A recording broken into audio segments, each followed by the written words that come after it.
मेरा संबंध है। शरीर मन में कभी राग, कभी द्वेष, कभी काम, कभी क्रोध। जब कहते हैं प्रजाति यदा कामान सर्वान पात मनोगताम, सर्वान पात मनो, मन में आती है कामना, कामना मन में आती है, तो हमारा संबंध मन के साथ होने के कारण कामना हमारे अंदर आ जाती है। अगर हमारा संबंध ये हो कि मन में आई हुई कामना से हम अपने आप को अलग देखें, कि कामना मन में आई है, मैं इससे अलग हूं, अब इस कामना की मुझे पूर्ति करनी मेरे लिए आवश्यक है या मेरे लिए आवश्यक नहीं है, तो मैं अगर चिंतन करूं, साक्षी भाव से उस कामना को देखूं और फिर विचार करूं, और मेरे अंदर विवेक है कि क्या मुझे उस कामना की आवश्यकता है पूर्ति करने की, मेरे शरीर के निर्वाह के लिए ये आवश्यक है, तो मुझे उसकी पूर्ति करनी चाहिए। कोई शरीर के निर्वाह के लिए जो कामना की पूर्ति है, इच्छा की पूर्ति है, जो भी है, वो भगवान कह रहे हैं पाप नहीं लगता, क्योंकि शरीर निर्वाह के लिए जो करता है, लेकिन मेरे लिए बहुत ज्यादा आवश्यक नहीं, मैं छोड़ सकता हूँ। लेकिन अपनी कामना के आने के बाद में जो मन में आती है, वो कहते हैं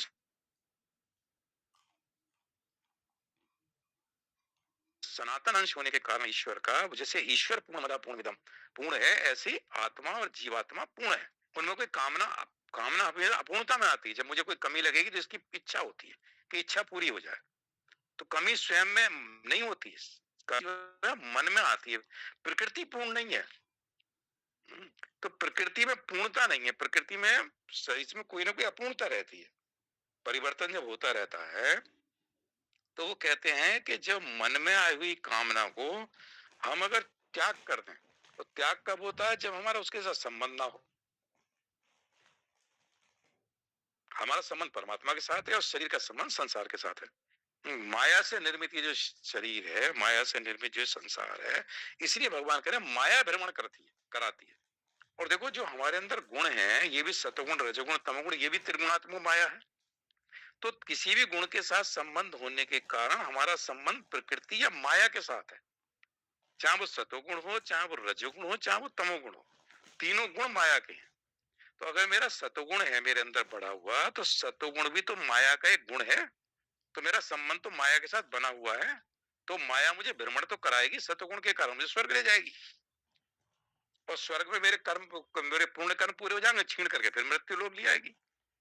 तो सतोगुण में भी अगर मेरा संबंध सतोगुण के साथ भी बना हुआ है, तो माया, चूंकि सतोगुण भी माया का एक अंश है, तीन हो ना, सतोगुण रजोगुण तमोगुण, तो माया मुझे ऊपर ले जाएगी और ला के बाद कर्म पूरे करने के बाद फिर नीचे ले। तो भगवान का क्या है, जो माया काम कर रही है, चूंकि माया के साथ संबंध बना हुआ सतोगुण में भी, रजोगुण में भी, तमोगुण में भी, तो हमें अगर ये अंदर स्वीकार करके और इसको अंदर किसी तरह बैठाएं और फिर इस संसार में व्यवहार करें, संसार में रहते हुए असंगता जो शब्द आता है, तो संसार में रहते हुए अगर हम आत्मा लेवल पे असंग है, आत्मा में असंगता है, ना वो कुछ क्रिया करती ना कुछ, हमेशा एक सी है, तो हम ये देखें कि क्रिया जो हो रही है, कर्म जो हो रहा है, वो शरीर के द्वारा हो रहा है, इंद्रियों के द्वारा हो रहा है, कितनी कर्म की क्या आवश्यकता है, कहाँ है, कितना है।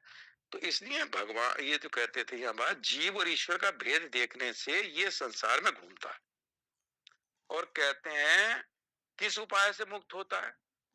क्योंकि वो तो ईश्वर संसार में घूम रहा है, कब? जब जीव और ईश्वर का भेद देखने से, कि मैं जीव हूं और वो ईश्वर है। जीव बना हुआ है जो चिदाभास का प्रतिबिंब पड़ रहा है इधर, और अहंता के साथ संबंध बना हुआ, तो जीवात्मा कहते हैं उपाधि से युक्त जो आत्मा है, मतलब उपाधि से युक्त, मैं ये हूं, मैं ये हूं, मैं ये हूं, ये जो मैं ये हूं, ये उपाधियां हैं। इन उपाधियों को जब आत्मा के ऊपर अध्यारोपित कर दिया, तो मैं बन गया कि मैं ये हूं, मैं ये हूं, तो मैं बना, तो वो जीवात्मा बन गया, मतलब आत्मा पे उपाधि चढ़ गई, और आत्मा से उपाधियों से रहित कर दो, कोई उपाधि नहीं है, तो शुद्ध चैतन्य ब्रह्म है।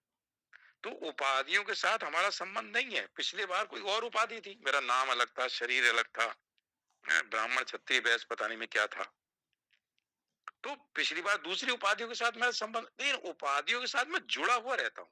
जब मैं इन उपाधियों के साथ जुड़ा हुआ रहता हूं, तो मेरा इन उपाधियों के साथ संग बनने के कारण मेरा बार बार आना जाना भ्रमण करा रही मुझे उपाधि, चूंकि मैं जीवात्मा बना हुआ हूं।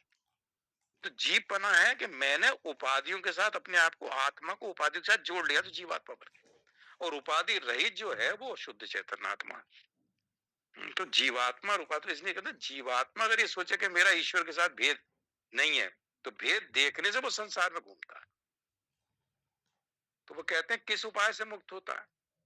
अगला उसने प्रश्न किया, तो कहते हैं, बतलाते हैं, इस सच्चिदानंद में ब्रह्म से अभिन्न, मतलब से भिन्न नहीं, अभिन्न ब्रह्म स्वरूप से मैं ब्रह्म ही हूं, ऐसा समाधान, ब्रैकेट में समाधि करने पर, कि मैं और उसमें कोई भिन्नता नहीं है, भिन्न मैं हूं प्रकृति से, भिन्न मैं हूं माया से। इसलिए जो 18 श्लोक है ये, इसमें जो कहते हैं जिसमें रस बुद्धि रहती है इंद्रिया के विषयों में, तो रस बुद्धि के कारण मन को भी बलपूर्वक, वो जो रस है, तो रस कहाँ है? विषयों में। और विषय कहाँ से है? प्रकृति से निर्मित। तो प्रकृति के साथ जो पदार्थ हैं वो सब प्रकृति के से उत्पन्न हुए हैं, सब प्रकृति है पदार्थ। उन प्रकृति का, इंद्रियों का विषयों के साथ तादात्म्य होने के कारण जब उसके साथ हमारा राग होता है या द्वेष होता है, तो प्रकृति के साथ राग आसक्ति हो जाती है, संबंध जुड़ जाता है। और उस आसक्ति और संबंध के कारण हम प्रकृति के साथ ही जुड़े रहते हैं। प्रकृति क्या कहे? प्रकृति जो है, प्रकृति का को जो कूटस्थ कहा है ना, कूट कहते हैं माया को, और कूटस्थ कहा जो कूट में स्थित है। तो माया का जो अधिष्ठान है, चूंकि माया अपने आप में स्वतंत्र नहीं है, ना माया की कुछ वो है, जो माया तो जड़ है, प्रकृति जड़ है।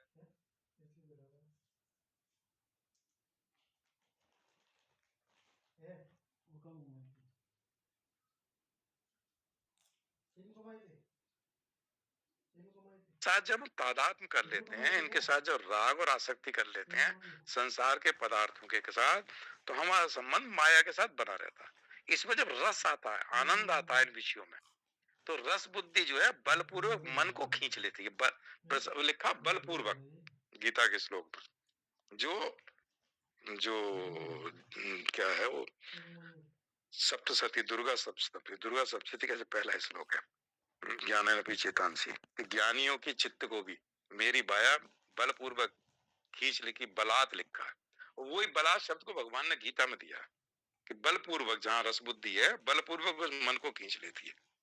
तो उसको भगवान ये कहते हैं कि जब हम माया के साथ अपनी आसक्ति कर लेते हैं, तो भगवान ने माया को, ये श्लोक है ना जिसमें मन रस बुद्धि वाला, तो रस बुद्धि का नुकसान है, वो खींचती है।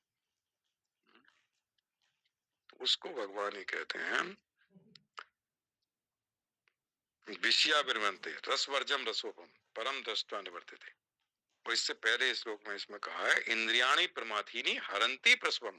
ये जो इंद्रियां हैं इतनी बलवान हैं कि ये बलपूर्वक मन को, पुरुष के मन को भी बलात् कर लेती है, बलपूर्वक मन को विषयों में ले जाती है।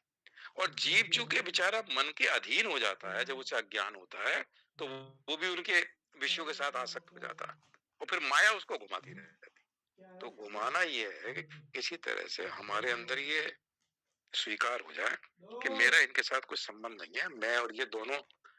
इसलिए जो 15वां अध्याय है, नहीं 13वां अध्याय क्षेत्र क्षेत्रक वाला, उसमें जो कहता है क्षेत्र क्षेत्रक के विभाग को जो ठीक ठीक जानता, तो क्षेत्र क्षेत्रज्ञ के, क्षेत्र और क्षेत्रक का दोनों के संबंध से ही संसार बना हुआ है। लेकिन क्षेत्र अलग है, क्षेत्रक अलग है, दोनों परस्पर एक दूसरे से विरुद्ध है। तो हम क्षेत्र के साथ जब संबंध बना लेते हैं, और भगवान का क्षेत्र, सारे क्षेत्रों में क्षेत्रज्ञ मैं हूं, लेकिन हमने क्षेत्र के साथ, अपने क्षेत्र के साथ, अपने शरीर के साथ संबंध बनाने के कारण हम भ्रमण कर रहे हैं। तो माया जब घुमाती है तो हमारे बस में कुछ, हमारे, हम स्वतंत्र हैं जब तक इस शरीर में। स्वतंत्र मतलब कि हम चाहे तो मुक्ति के रास्ते पर चल सकते हैं, चाहे तो पतन के रास्ते पर, ऐसी जगह बैठे हुए। तो यह भगवान ही कहते हैं किस प्रकार मुक्त होता है, जब उसको इसका लगता है कि हम दोनों में कोई भेद नहीं है। तो परमात्मा के साथ अभिन्नता और प्रकृति या माया के साथ भिन्नता, ये और मैं भिन्न है, और मैं और परमात्मा अभिन्न है, वो कभी अलग हो ही नहीं सकते, क्योंकि मैं तो उसका अंश हूं, अंशी भाव। और कभी मैं प्रकृति के साथ एक हो नहीं सकता, चाहे कितनी मेरी सृष्टि में जन्म निकल जाए, उसके साथ मेरी एकत्व नहीं हो सकता, क्योंकि दोनों का धर्म विरुद्ध है। और परमात्मा से कभी मैं अलग नहीं हो सकता, तो उसी का वही है, एक तरह से अविद्या के कारण ब्रह्म ही जीव भाव को प्राप्त हुआ हुआ है। तो जीव अपने हक में है ही नहीं, अविद्या दूर हो जाए तो वो शुद्ध चैतन्य ब्रह्म है। अज्ञान जब तक है तब तक वो जीवात्मा है, जीव बना हुआ है। जैसी उसकी अविद्या जो उपाधि है वो दूर हो जाए तो वही ब्रह्म हो जाता है। तो वहां भगवान ये कहते हैं कि इनका जो दोनों का श्लोक था, इसका छठा श्लोक में था ये बात कि मुक्त कैसे होता है जब वो इसको हो जाता है। इसीलिए कहते हैं, इसी में कहते हैं योगी याज्ञवल्क्य जी ने कहा है कि ब्रह्मात्म भाव, ब्रह्म के भाव में स्थित होने को ही समाधि रूप से प्रदर्शित करते हैं। जैसे शांति को, जो देवी संपदा में एक शांति शब्द आता है 16वें अध्याय में, उसमें भगवान शंकराचार्य भाष्य में शांति को उन्होंने लिखा है कि शांति क्या है। तो इतना बढ़िया करके उन्होंने लिखा है कि अंतःकरण की जो संकल्पहीनता है, अंतःकरण का संकल्प रहित होना, वो शांति है। देखो, मतलब अंतःकरण में अगर कोई संकल्प ना आए, मन संकल्प रहित हो जाए तो मन शांत है। और ये बात उपनिषद में आती है कि जब मन में संकल्प नहीं होता तो बुद्धि में कोई चेष्टा नहीं होती। बुद्धि चेष्टा तभी करती है जब मन में कोई संकल्प। तो संकल्प रहित मन, चेष्टा रहित बुद्धि, ये स्थिति होती है कि इसमें सब ग्रंथियों का विमोक हो जाता, मतलब कोई ग्रंथि नहीं रहती। जो उपाधियां हैं सब उपाधि समाप्त हो गई। जैसे सुसुप्ति अवस्था में न सूक्ष्म है, न मन बुद्धि है, न चिदाभास है, न अहंता है, कुछ नहीं है, केवल शुद्ध चैतन्य आत्मा है, लेकिन वह ज्ञान नहीं है। तभी उसे बड़ा सुख, बड़ी शांति, उठ के लगता है कि बड़ा शांत, तो ऐसा लगा सारी थकान दूर हो गई। तो सुसुप्ति अवस्था जैसे होती है कब, जब ये सब दूर हो जाते हैं, इनसे संबंध नहीं रहता, तो उसको ये कहते हैं कि इनका ब्रह्म के साथ जो एकात्म भाव है उसमें स्थित होना, मतलब आत्म स्वरूप में स्थिति होना। आत्म स्वरूप की स्थिति जब मन संकल्प रहित हो, बुद्धि चेष्टा रहित हो, तो चिदाभास लीन होता है। देखो चिदाभास जो आत्मा का प्रतिबिंब है उसको चिदाभास कहते हैं। आत्मा का प्रतिबिंब चिदाभास तभी उत्पन्न होता है जब अंतःकरण में कोई वृत्ति होती है। जैसे ही अंतःकरण में वृत्ति होगी तो चिदाभास का काम उसको प्रकाशित करना, बस। वृत्ति रहित अंतःकरण अगर हो तो चिदाभास लीन रहता है। जब चिदाभास लीन रहता है तो आत्मा के साथ संबंध होता है, और आत्मा जो के शुद्ध शांति स्वरूप है तो हमें असीम शांति का अनुभव होता है। तो वृत्ति रहित इसीलिए कहा, अंतःकरण की संकल्प रहित अवस्था को शांति शब्द का रहा, शांति जो है तब मिलती है जब अंतःकरण। तो धीरे धीरे जब विषयों से दूर होते हैं, इसलिए गीता में स्थित प्रज्ञ के श्लोक पर चर्चा रहती है कि जब हमारे अंदर राग द्वेष से रहित होकर इंद्रियां विषयों में विचरण करती हैं, विषयों का सेवन करती हूँ, राग द्वेष से रहित होकर, और तब जब अंतःकरण हमारे अधीन हो, इंद्रियां हमारे वश में हो, तब इंद्रियों के द्वारा विषयों में हम राग द्वेष से रहित होकर उनका सेवन करते हैं। तो दो कंडीशन उन्होंने लगाई कि राग द्वेष से रहित होकर इंद्रियां विषयों में जाएं, ना उसमें राग हो न द्वेष हो, तो तभी विषयों का सेवन करेगी जितनी हमें आवश्यकता है। उसमें अंतःकरण हमारे अधीन हो और बुद्धि इंद्रियां हमारे वश में हो, ऐसा व्यक्ति अंतःकरण की प्रसन्नता को प्राप्त होता है, और फिर कहते हैं सब दुखों का उसका नाश हो जाता है। तो अंतःकरण की प्रसन्नता को, उसी से भाव संशुद्धि होती है, अंतःकरण की शुद्धि हो जाती है, भाव शुद्ध भाव उत्पन्न होते हैं। तो धीरे धीरे कोशिश ये करें कि हमारा जितना विषयों के साथ संपर्क है वो धीरे धीरे कम हो जाए, विषयों के साथ हमारी आसक्ति ना रहे, राग द्वेष संसार के साथ थोड़े कम होते जाए। मतलब जब हमारे अंदर ये भाव दृढ़ता से बैठ जाए कि इस प्रकृति से मेरा कोई तादाद बहुत ज्यादा नहीं है, तो राग द्वेष ममता ही कम होने लगती है। ये मैं कह रहा हूँ, निर्ममो निरंकार साधक। शास्त्रों में कहा पहले कामना रहित होइए तब आप इस प्रकार ममता का और ये जो है अहंता कम होगी। लेकिन कहते हैं साधक को पहले ममता रहित हो, मेरी ममता ना रहे। तो ममता रहित होने पर वो कहते हैं उसके अंदर फिर कामना कम होती है।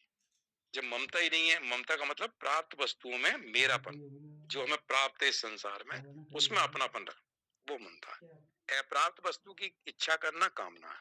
जब प्राप्त वस्तु में ममता नहीं होती तो अप्राप्त वस्तु की इच्छा नहीं होती। तो कहते हैं ममता को त्यागने से कामना दूर होती है, कामना दूर होने पर स्पृहा दूर होती है, अपेक्षा नहीं करता किसी चीज। और ये तीनों दूर होने के बाद फिर अहंता दूर होती है, और जब निर्ममो निरंकारा से शांति में अधिगच्छति, तो शांति को प्राप्त होता मतलब अंतःकरण शुद्ध हो जाता है। और उस अंतःकरण में पूरे संकल्प विकल्प नहीं होते। संकल्प विकल्प तब होंगे जब हमारे अंदर कामनाएं उत्पन्न होती रहती। जैसी मन में कामनाएं होती हैं तो उसकी पूर्ति के लिए तमाम संकल्प मन में आने लगते हैं। इसको ऐसा करना, इसको ये करना, इसको ऐसा करना। उसी ऐसे वैसे करने में रात को नींद नहीं आती, दिन में लगा रहता है जब तक वो कामना पूरी ना हो जाए। तो कामना के आते ही संकल्प विकल्प शुरू हो गए, फिर वो चीज आ गई तो मेरापन उसके साथ गया। तो संसार के साथ अनासक्त होने का मतलब है कि धीरे धीरे पहले अपने अंदर ये भाव बैठा ले, शरीर और मैं होगा हमारा एक दूसरे के साथ क्या रिश्तेदारी है, कितने शरीरों को मैं अब तक छोड़ के आया हूँ। अनंत अनंत कहते हैं, बहुने में भी थी था जन्मानी तब चार जन्म, तेरे मेरे अनंत जन्म हो चुके। तू उन्हें नहीं जानता, मैं सबको जानता हूँ। जो भगवान के लिए हमेशा वर्तमान रहता हूँ, ना भूत है ना भविष्य। हमारे लिए भूत भविष्य वर्तमान, उनके लिए हर चीज वर्तमान में है। जो आत्मा में क्या अचलता है, स्थिरता है। तो वहां ना भूत है ना भविष्य, तो स्थिर रहती है, अचल रहती है। तो इसलिए कहते हैं धीरे धीरे धीरे धीरे करके ये चिंतन करते रहे तो एक दिन हो ही जाएगा कुछ ना कुछ, इतनी मेहनत करने के बाद। लेकिन ये स्वीकार करना मुझे अच्छा लगा राम सुखदास जी का, कि इसको स्वीकार कर लें। क्योंकि जानने में और मानने में तो पता नहीं कितने जन्म निकल जाएंगे, लेकिन अपने आप को स्वीकार, जैसे हम इतनी चीजें हमने संसार में कर रखी हैं अपने विषय में कि मैं ये हूँ और ये हूँ, ये हमने स्वीकार ही तो कर रखा है। उसको कभी भूलते नहीं, हमेशा याद बना रहता है।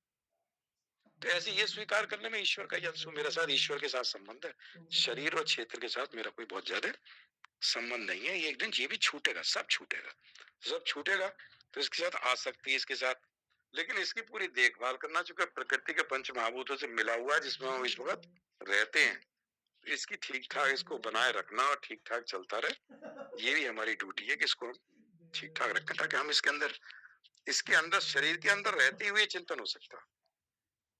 मनुष्य शरीर इसलिए मिला, जो देवता नहीं तो वैसे नहीं सोचते। कहते हैं देवताओं को मनुष्य के शरीर में गंध आती है, क्योंकि इसमें पृथ्वी का अंश है ना स्थूल शरीर में, और देवताओं के शरीर में तेज है, तो उन्हें मनुष्य शरीर में बड़ी गंध आती है। लेकिन चाहते अंदर से ये है कि मनुष्य शरीर मिल जाए, क्योंकि मनुष्य शरीर ही एक ऐसा है, एक योनि ऐसी है जिसमें व्यक्ति मुक्त हो सकता है भगवान से, बाकी कोई योनि नहीं। क्योंकि देव योनि हमेशा डर रहता है ना, किस दिन मैं कहाँ जाऊंगा उसे भी नहीं पता, मनुष्य का मिलेगा किसका शरीर मिलेगा, मेरे कितने पुण्य कर्म छीण हो रहे हैं स्वर्ग में। तो कुछ पूर्ण कर्म बचे हैं जो मनुष्य शरीर मुझे देंगे यूं नहीं, ये सारे पूर्ण कर्म छीण हो गए। तो ये माया का जो खेल है इसका कुछ पता नहीं। तो उन्हें भी लगता है कि कई बार ऐसा ना हो कि स्वर्ग से निकल के किसी और योनि में चला जाऊं। तो उस केस में मतलब ये रहता है कि आवागमन से मुक्त होने के लिए जो माया है ना, भ्रमिया भ्रमण करा रही है, उससे हमारा थोड़ा सा दूर हो रही स्थिति बनी रहे कि मेरे साथ संबंधी। ओम पूर्णमदः पूर्णमिदं पूर्णात् पूर्णमुदच्यते पूर्णस्य पूर्णमादाय पूर्णमेवावशिष्यते। ओम शांति शांति शांति। श्री कृष्ण। हरि ओम। जय श्री कृष्ण।